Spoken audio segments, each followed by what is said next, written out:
Hello everyone, assalamu alaikum. How are you all? I hope you are well. Welcome back to my channel in this new video. Today's video, how to change lowercase to uppercase text in Google Sheets. So get it started.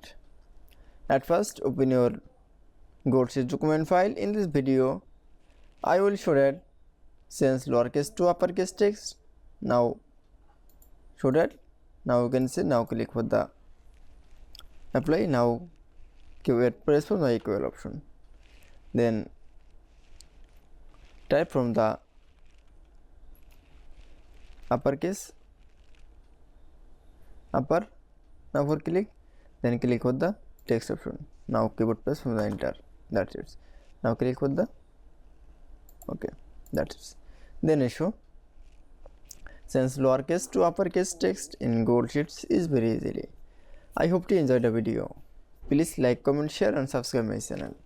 Thanks for watching my video.